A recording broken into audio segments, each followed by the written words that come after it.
परमात्मा के पावन चरण में प्रणाम। राम राम। अनंत श्री सदगुरु सुखराम जी महाराज की 98 वाणी हरजस पदराग जोग तना श्री 18 आरंभ हो रहे।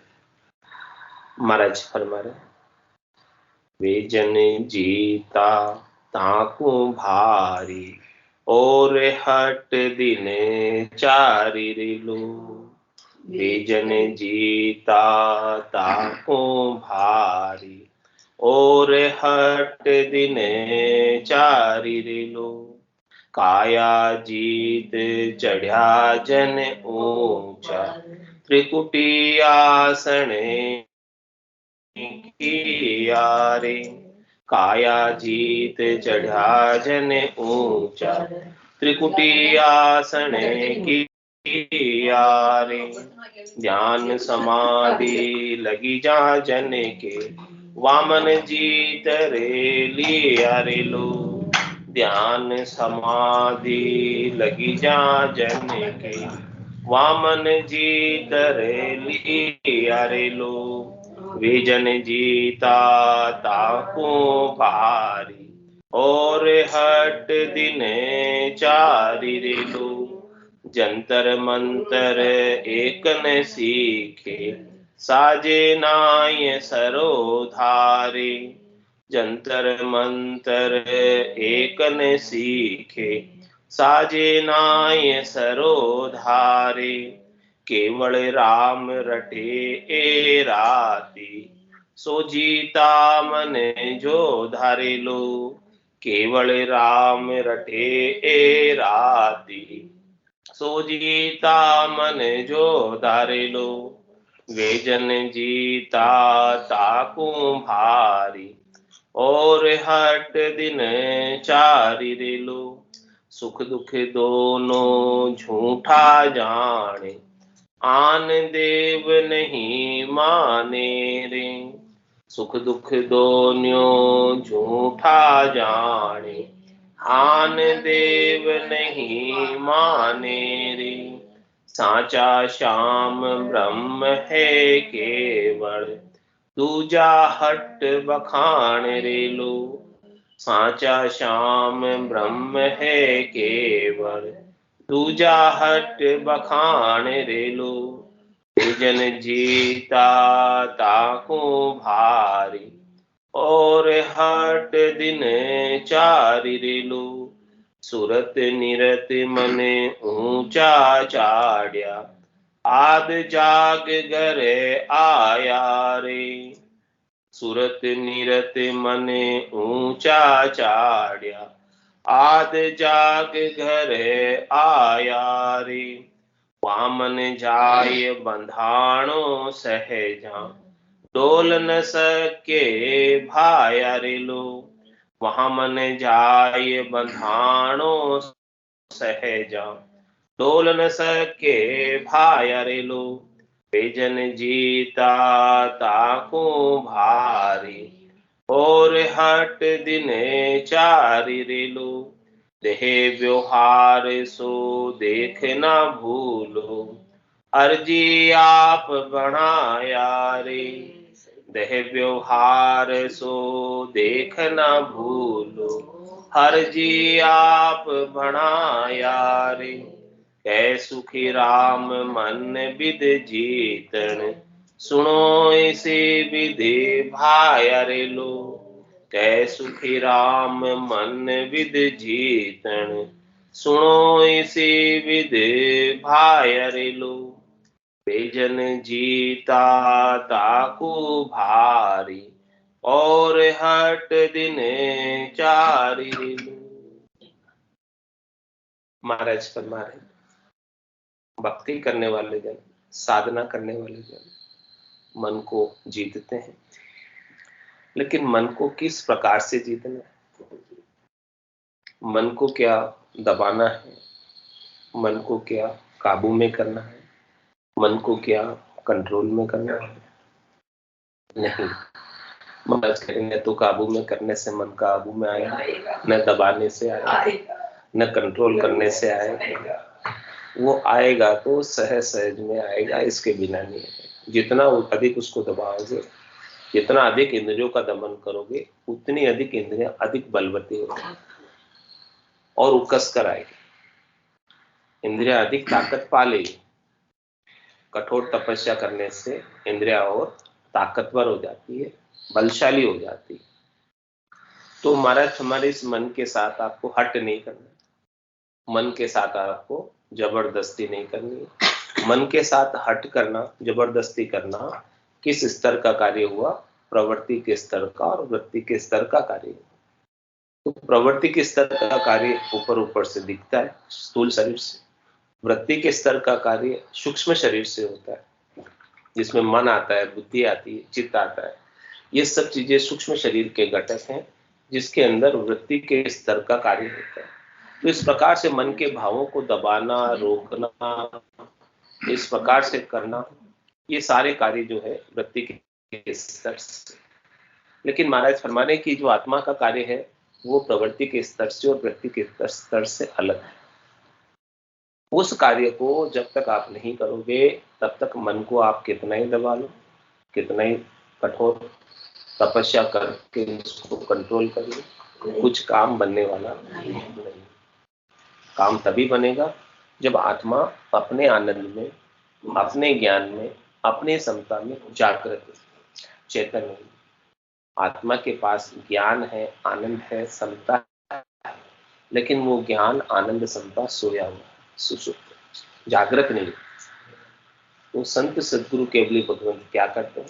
अपने सोए हुए ज्ञान को जगाकर प्रकट करेंगे, सोए हुए आनंद को जगाकर प्रकट करेंगे। समता आत्मा का गुण है, वो सोया हुआ है, तो उसे भान नहीं हो रहा है इस गुण। स्वभाव आनंद आत्मा का है, आनंद स्वभाव है आत्मा का, लेकिन वो आनंद में रह नहीं पा रही है। क्यों नहीं रह पा रही है? क्योंकि वो पर से सुख लेने की इच्छा में लगी हुई। और पर से सुख लेने की इच्छा में क्यों लगी हुई? क्योंकि उसको अपना आनंद नहीं मिला। दोनों वाइस वर्सा, दोनों एक दूसरे से जुड़े हुए, कि वो अपना आनंद प्राप्त नहीं कर रही इसलिए पर से सुख लेने की इच्छा में लगी, और जब तक पर से सुख लेने की इच्छा में लगेगी तब तक अपना आनंद मिलेगा नहीं। तो दोनों चीज जो है किस प्रकार से बनेगी?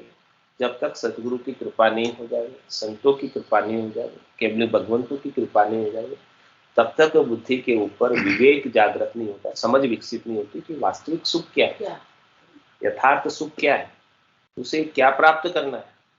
उस बात का जब तक बोध नहीं, जब तक जानकारी नहीं है, तब तक वो अज्ञानता में, भ्रमना में ही पड़ी रहती है और यथार्थ सुख को प्राप्त ही नहीं कर पाती, यथार्थ आनंद को प्राप्त ही नहीं कर पाती है, और क्षणिक सुख, नाशवान सुख, इन्हीं की प्राप्ति का उपाय करती रहती है। जो सुख चाहे तू सदा, शरण राम की ले, के नानक मेरे मना, ये दुर्लभ मानुष ले। सुख का सागर राम है, दुख का बंधन हार, राम चरण तजिए बजिए बारंबार। मिलता है सच्चा सुख केवल भगवान तुम्हारे चरण, ये विनती है पल पल छिन छिन, रहे ध्यान तुम्हारे चरण। एक बात भैया, ये सब याद तो है पर अंदर जीवन में उतरे यदि अपन सच्चो सुख खाली मुंह में बोल रही हूँ, अंदर में ना सही रहती हूँ, आनंद में जीव न रहेगी। आनंद में जीव जब आपकी पूरी समझ विकसित हो जाएगी, तो मुख्य समझ क्या है जो भगवान शंकर पार्वती जी को समझा रहे? क्या समझा रहे? उमा कहत में अनुभव अपना, सत हरि भजन जगत सब सपना। लेकिन अभी तक अपने को जगत सच्चा लग रहा है। सच्चा लग रहा, सही बात है। जब तक सच्चा लगेगा तब तक जगत के सुख और जगत के दुख सुखी करेंगे और दुखी करेंगे। जिस दिन जगत के सुख और जगत के दुख सुखी नहीं करे, दुखी नहीं करे, समभाव में आ जाए, समता में आ जाए, उस दिन महाराज हमारे क्या आपको आनंद प्राप्त हो जाएगा। तो यह बात कोशिश में आई या सदगुरु की कृपा?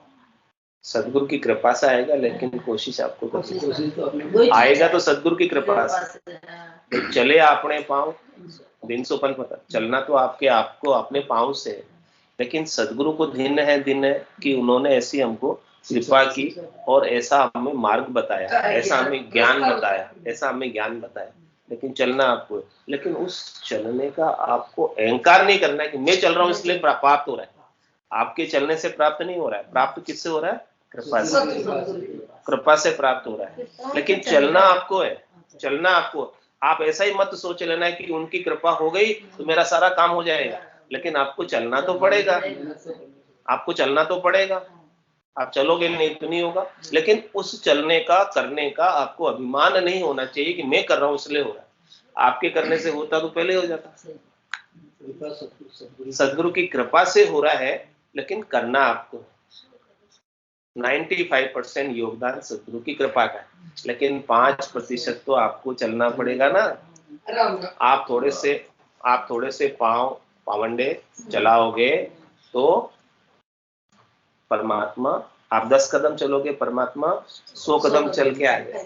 लेकिन 10 कदम तो आपको चलना पड़ेगा। वो क्या है चलने का? मुमुक्षुता, यानी मोक्ष प्राप्ति की इच्छा आपके अंदर प्रबल होनी चाहिए। जहां चाह है वहां राह है।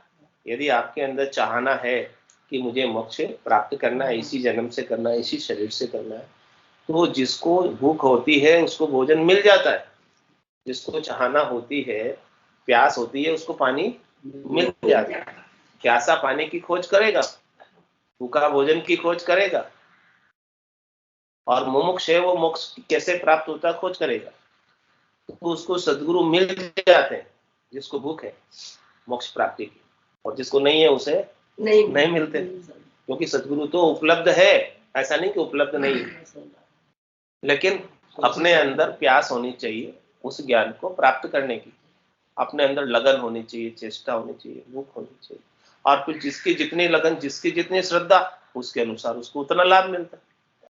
लाभ जो प्राप्त होता है, सदगुरु तो सबके ऊपर समान रूप से अपनी वाणी के द्वारा ज्ञान की बारिश कर रहे हैं। अब कौन कितना झेलता है, कितना ग्रहण करता है, उसकी पात्रता और योग्यता के अनुसार सब अपने अपने हिसाब से ग्रहण करते हैं। टीचर क्लास में सबको समान रूप से पढ़ाता है, कोई तो फर्स्ट डिवीजन आता है, कोई ग्रेस से पास होता है, वो उसके पढ़ाने में कोई कमी थोड़ी है, वो तो सबको समान रूप से क्लास ले रहा है। इसी प्रकार से सदगुरु सबको समान रूप से ज्ञान दे रहे हैं।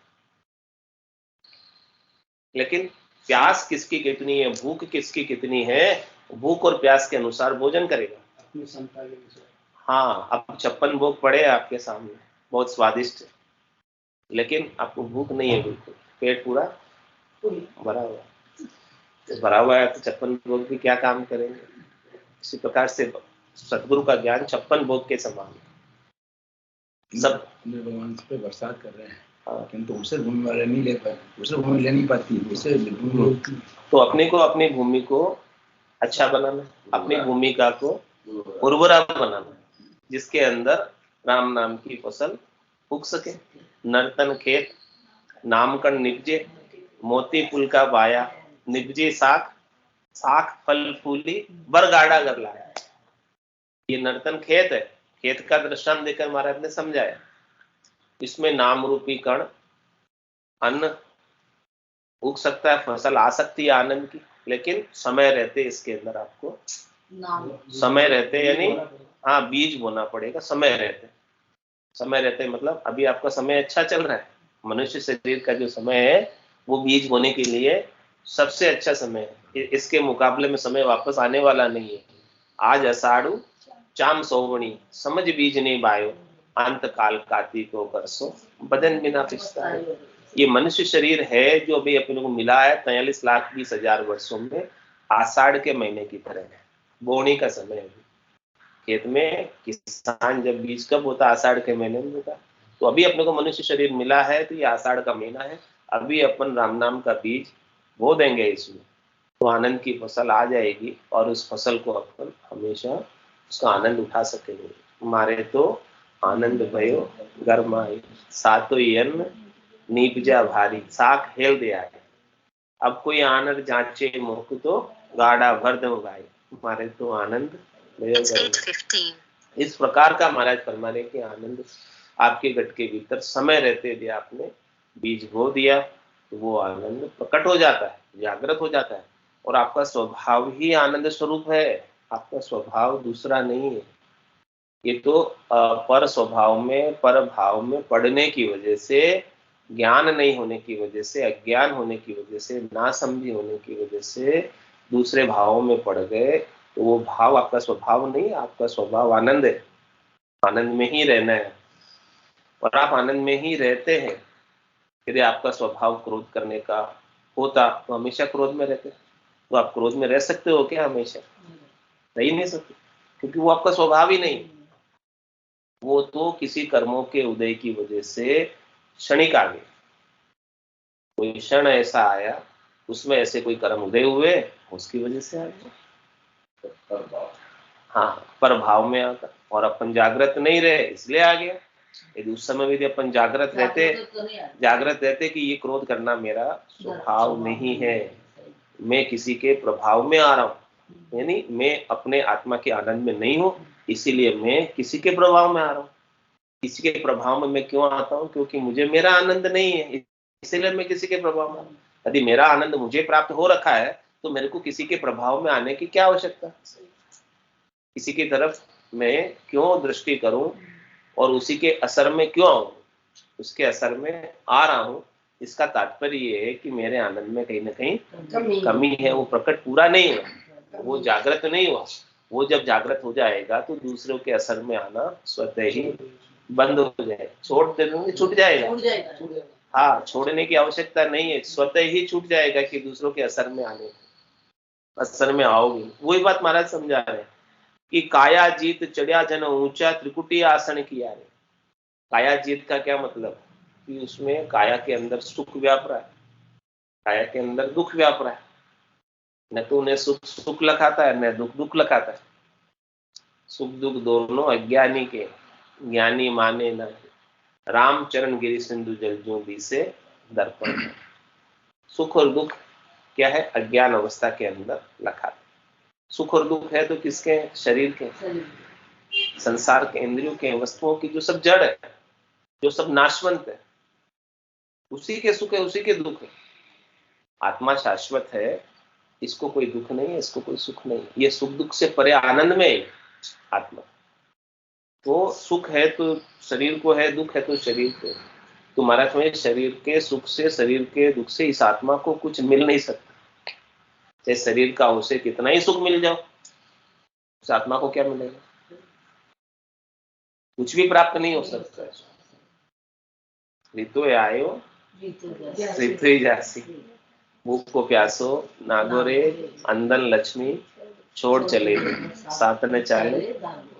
आत्मा को क्या कुछ साथ लेके जाएगी? आत्मा कुछ भी नहीं लेके जाएगी। तो कितना ही सुख हो जाए या कितना ही दुख हो जाए, न तो दुख उसके साथ जाएगा, न सुख उसके साथ जाएगा। सुख और दुख किसके साथ है? शरीर के साथ। तो अपन ने क्या करा था? शरीर को मैं मान रखा, मैं शरीर हूं और शरीर से संबद्ध संसार मेरा है। ये अपन ने गलती कर रखी, ये भूल कर रखी। तो मैं मेरी में अवध गमाई, जन्म बदी तो बाता, सिमरन सौदा कदे न कीना, यो हीर मुसायो हाथ। पूरी आयु अवधि किसमें गमा दी? कि मैं शरीर हूं और शरीर से संबद्ध संसार सारा मेरा है और मुझे इनसे सुख लेना है। मुझे शरीर से भी सुख लेना है और शरीर से संबद्ध संसार से भी सुख लेना है।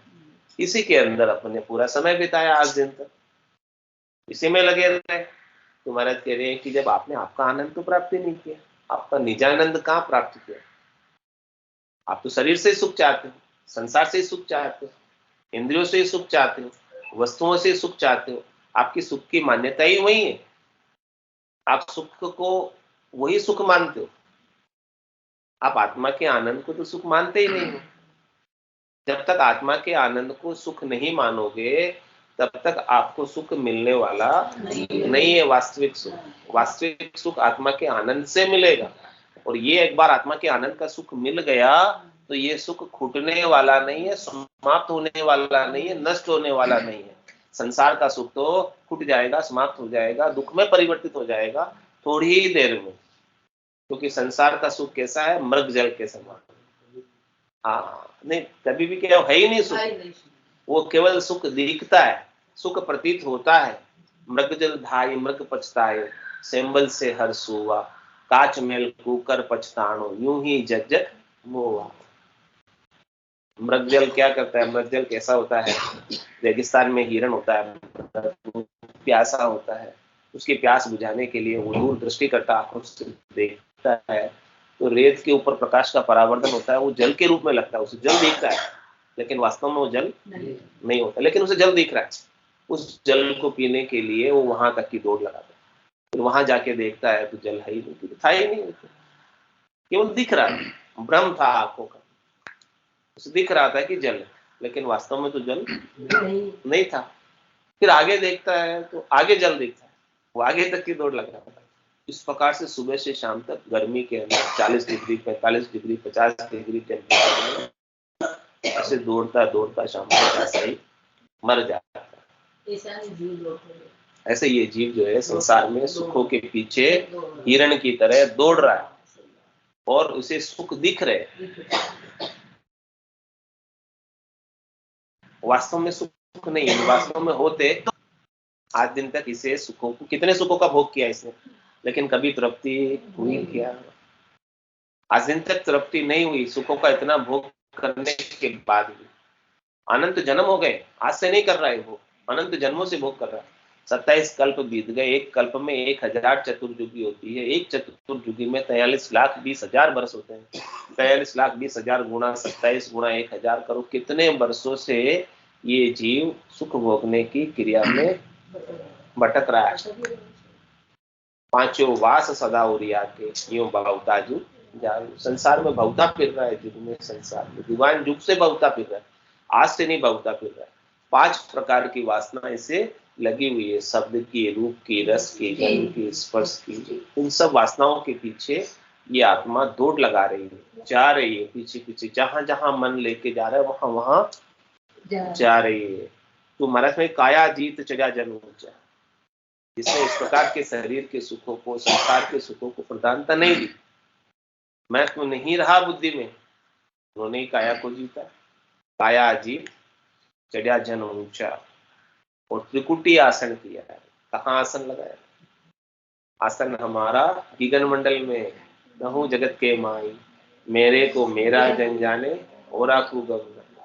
इस प्रकार से त्रिकुटी के ऊपर, त्रिकुटी तख्त पर परमात्मा विराजे हैं, वहां जाकर आसन किया, वहां ध्यान लगाया। आसन करने का मतलब ध्यान वहां रहता है, ब्रह्मांड के एरिया में, त्रिकुटी का एरिया है, यहाँ से ऊपर तक का, यहाँ ऊपर ध्यान रहता है। खंड पिंड ब्रह्मांड ये शरीर की, त्रिकुटी से नीचे खंड, ऊपर ब्रह्मांड। तो उसके अंदर, ब्रह्मांड के अंदर जब ध्यान होता है, त्रिकुटी के अंदर जब ध्यान होता है, और तो फिर महाराज हमारे क्यों खंड पिंड ब्रह्मांड से न्यारा हो जाता है, स्थूल शरीर की आसक्ति से न्यारा हो जाता है, सूक्ष्म शरीर की आसक्ति से न्यारा हो जाता है, कारण शरीर की आसक्ति से न्यारा हो जाता है, महाकारण शरीर की आसक्ति से न्यारा हो जाता है, और आत्मा अपने निरंजन निराकार पद में, शरीर की जिसमें कोई अपेक्षा नहीं, उसमें आनंद को प्राप्त करती है। आनंद किसको मिल रहा है? आत्मा को मिल रहा है। और वो आनंद कैसा है? अशरीरी, यानी शरीर का सुख नहीं है। आत्मा शरीर की अपेक्षा से रहित होकर आनंद को प्राप्त करती है। वो आनंद यथार्थ आनंद है, वास्तविक आनंद है।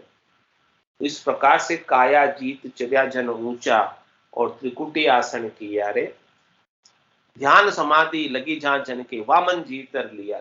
जिसके इस प्रकार से ध्यान समाधि पर ध्यान लग जाए परमात्मा के अंदर, और उसे दूसरा कुछ सुहावे ही नहीं, दूसरा कुछ उसे नजर आवे ही नहीं।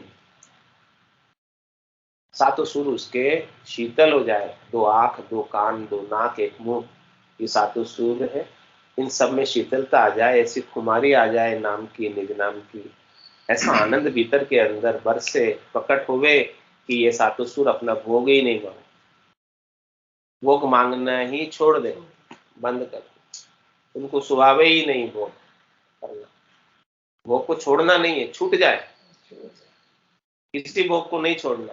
महाराज कह रहे आपको कुछ छोड़ने की मैं कह ही नहीं रहा हूं, और छोड़ना है भी नहीं, सब कुछ करना है, करनी करे निक्रम रहे, ऐसी युक्ति लखाए, सदा विलास त्रास नहीं मन में, भोग में जो सब कुछ करते हुए जोग जमा तारी लगी रही परमात्मा से। तो सब कुछ करते हुए भी नहीं कर रहे हैं, क्योंकि उसमें करने का कर्ता भाव है ही नहीं। मैं तो कर ही नहीं रहा, सो करो सो राम जी, मैं तो करता नहीं, राम चरणों में करूं बड़ी चुप हूं, मैं तो कर नहीं रहा हूं, मैं तो वहां हूं, मेरा ध्यान तो कहाँ है, मेरा ध्यान तो वहां है। अब ये तो शरीर की क्रिया है, सहज में हो रही है, उससे मेरा कोई लेना देना नहीं, मैं अलग हूं, शरीर अलग है, इंद्रिया अलग है, मन अलग है, बुद्धि अलग है, चित्त अलग है, और मैं जो शुद्ध स्वरूप आत्मा हूं वो मैं अलग हूं। मैं तो परमात्मा में लगी हुई हूं, मेरा ध्यान तो परमात्मा में लगा हुआ है, और बाकी शरीर अपनी क्रिया कर रहा है, शरीर अपना कार्य कर रहा है, इंद्रिया अपनी क्रिया कर रही है, वो अपना कार्य कर रहे हैं, उससे मेरा कोई सरोकार नहीं है, उससे मेरा कोई लेना देना है। इस प्रकार से करनी करे, निक्रम रहे, इस प्रकार से शरीर की सारी क्रिया करते हुए, घर का काम भी करते हुए, ऑफिस का काम भी करते हुए, धंधे का काम भी करते हुए, इस प्रकार से ध्यान परमात्मा में लगा रहे और सबसे निष्काम रहे, कामना से रहित रहे, और इससे कोई सुख की इच्छा भी नहीं, कोई चाहना भी नहीं, कोई वासना भी नहीं, कोई आशा भी नहीं, कोई तृष्णा भी नहीं, कोई मनोरथ भी नहीं है, कोई मनोकामना भी नहीं है, कोई संकल्प भी नहीं है, कोई विकल्प भी नहीं है, और निरंतर रूप से ध्यान में लगे। शब्द निरंतर से मन लागा, मलिन वासना त्यागी, उठत बैठत कबौ न छूटे, ऐसी तारी लाई।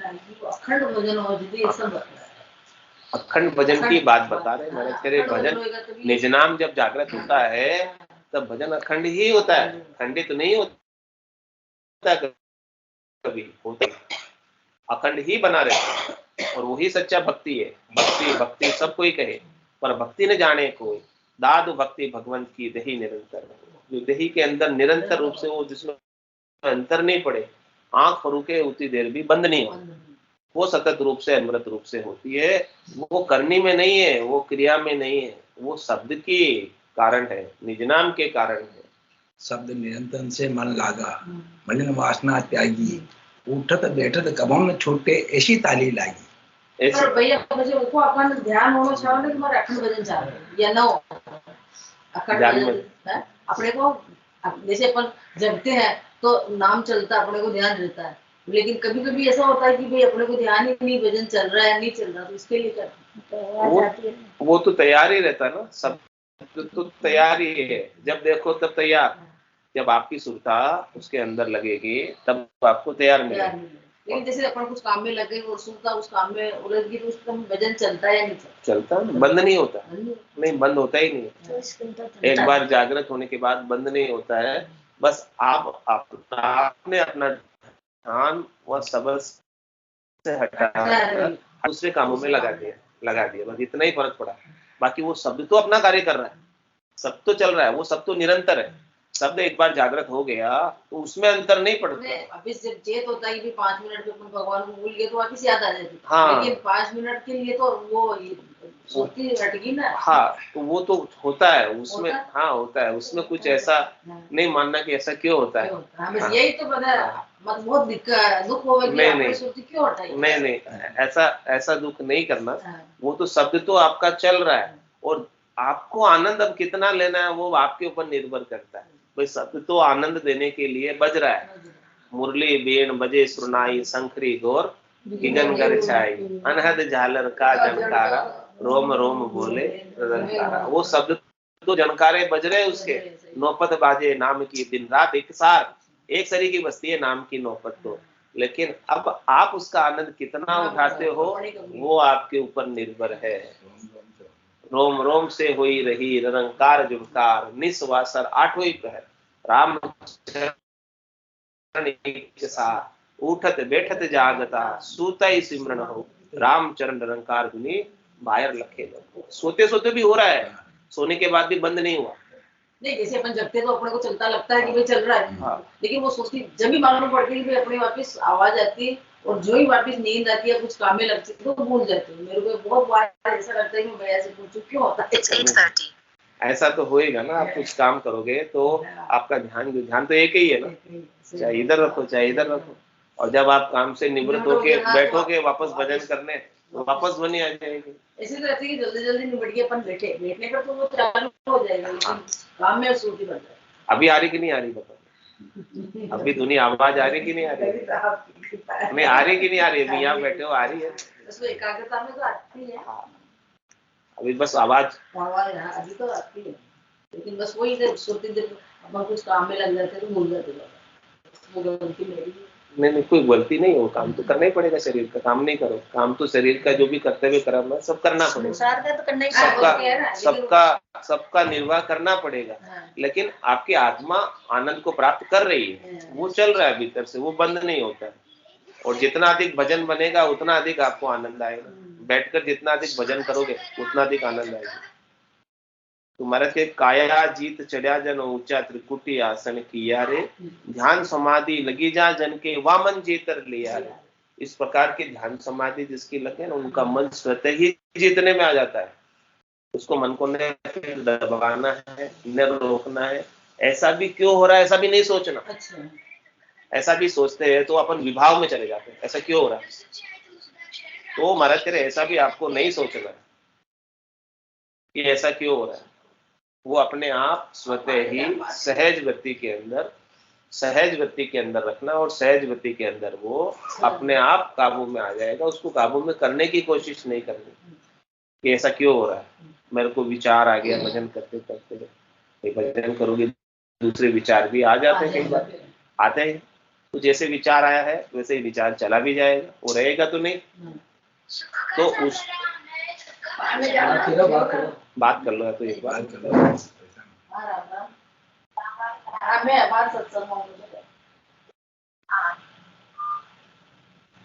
तो विचार भी कोई आ रहा है, भजन करते बैठते हैं, जब चित्त अपना शांत होता है तब विचार भी आ जाते हैं। तो विचार आया तो उसको भी क्या करना है, दृष्टा देखना है, उसको जानने वाले बनना है। उसको देखो ये विचार आया, इसको मैंने जाना है। ये विचार आया और जानते जानते ही आप उसको देखते रहोगे, देखते देखते चला जाएगा, गायब हो जाएगा, चला जाएगा। और ऐसा भी नहीं सोचना कि क्यों आया। रोको मत, सहज में हो जाओ। आप अपने आनंद में मगन रहो बस। वो जैसे आया ना चला जाएगा। आपको आदर मत दो। आप किसी मेहमान को कोई घर पे आएंगे, आदर दोगे कि नहीं दोगे? दोगे तो मेहमान ठहरेगा। आदर नहीं दोगे तो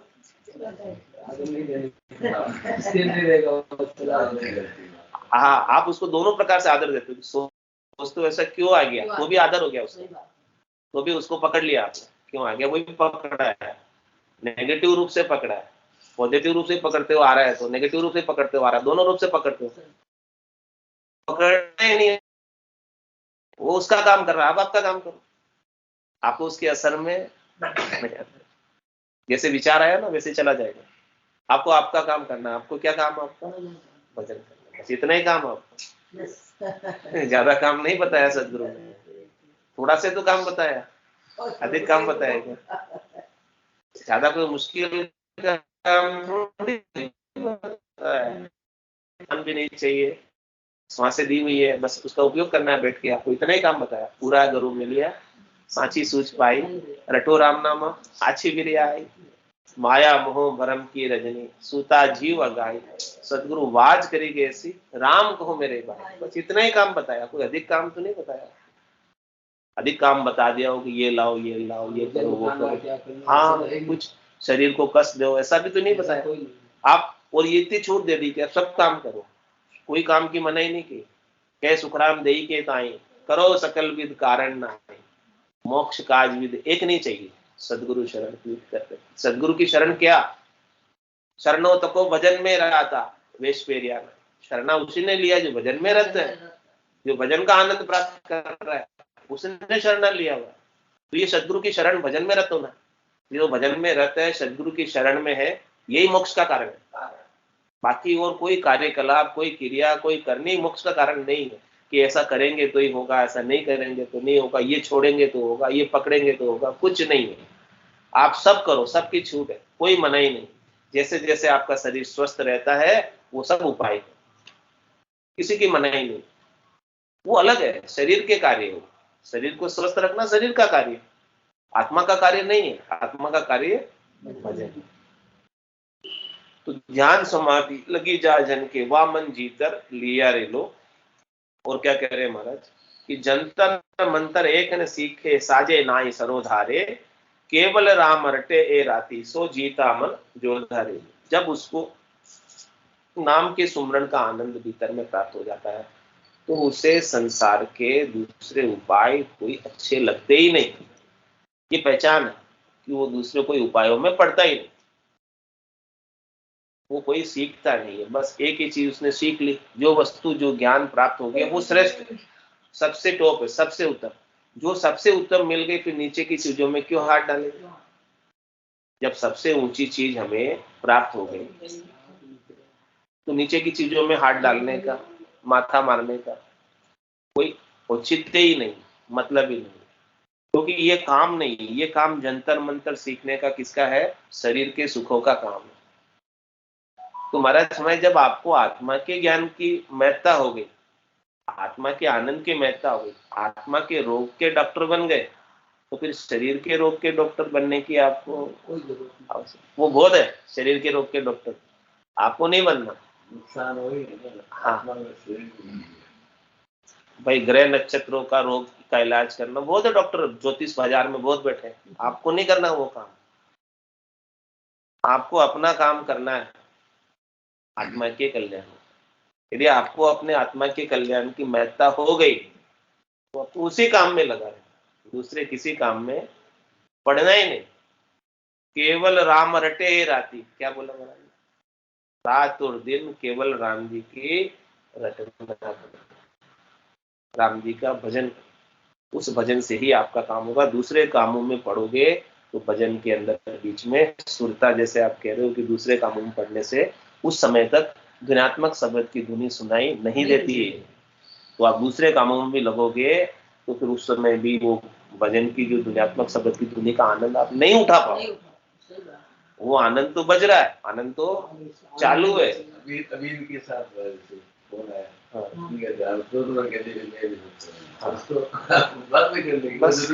बस ये जरूरी है। बस वही कह रहे हमारा, जंतर मंतर एक ने सीखे, साजे नाई सरोधारे, और केवल राम रटे राती, सो जीता मन जो धारे।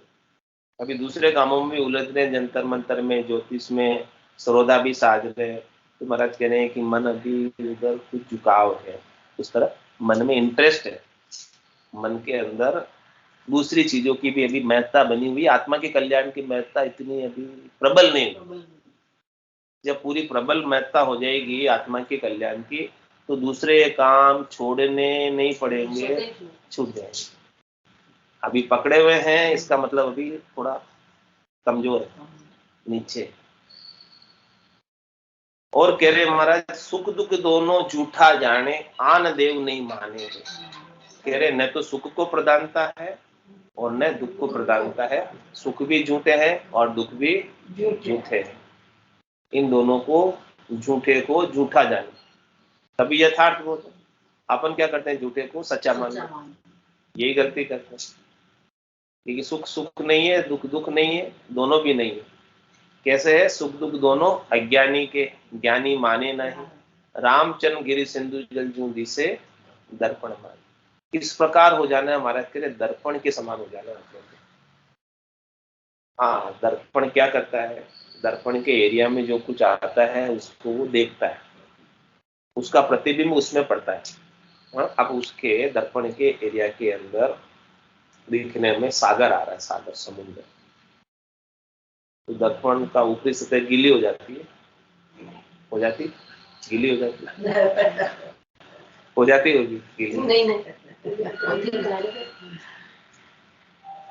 दिख रहा है पर उसमें हो खा रही। तो आप तो हो जाते हो, आप मैं तो एक हूं, मैं तो ये छोटा, हमारे ये छोटा। महाराज कह रहे हैं कि आपको कैसे होना है, दर्पण की तरह होना, दिख रहा है, बस खाली दिख रहा है, मैं देखने वाला हूँ, दिख रहा है उसमें, लेकिन मैं उससे, मेरा कोई उससे सरोकार नहीं, मेरा कोई उससे, हाँ, मैं गीला नहीं हो रहा। कांच में पानी दिख रहा है तो कांच गीला हो गया क्या, दिख रहा है ना पानी। कांच में आग दिख रही है, कांच को जलन हो रही क्या, ऐसे कांच की तरह देखने वाले को दृष्टा बनकर, साक्षी बनकर। ये आत्मा का स्वभाव है देखने का, जानने का। तो देखेगी, जानेगी, लेकिन उसमें लिप्त नहीं, उससे प्रभावित नहीं। ये दर्पण की, तो सुख दुख दोनों अज्ञान। ये ज्ञान नहीं होता तो उससे सुख से भी प्रभावित हो जाते हैं, दुख से भी प्रभावित होते हैं, आग से भी प्रभावित हो जाते हैं, पानी से भी प्रभावित हो जाते हैं। तो कह रहे न तो आपको आग से प्रभावित होना है, क्योंकि आत्मा अजर है, अमर है, अविनाशी है। ये न आग में जलती है, न पानी में जलती है, न हवा में सूखती है। इसका कोई कुछ बिगाड़ सकता ही नहीं।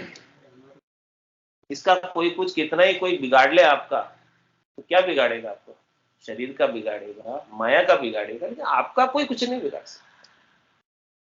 फिर आप क्यों द्वेष करते हो जब आपका कोई बिगाड़ ही नहीं सकता आपको? आप उसके साथ क्यों द्वेष दुश्मनी पाल लेते? वो आपका कुछ बिगाड़ सकता ही नहीं, उसमें ताकत ही नहीं है कि आपका कुछ बिगाड़े। आपकी आत्मा का कोई कुछ नहीं बिगाड़ सकता। हम द्वेष कर लेते हैं उसके साथ कि उसने मेरा इतना बुरा किया, इतना अपकार किया, मेरे को ऐसे गाली निकाली, बुरे भले शब्द कहे, ऐसी बातें करी उसने मेरे बारे में। अरे आपके बारे में तो कुछ कर सकता ही नहीं है, कोई कुछ नहीं कर सकता।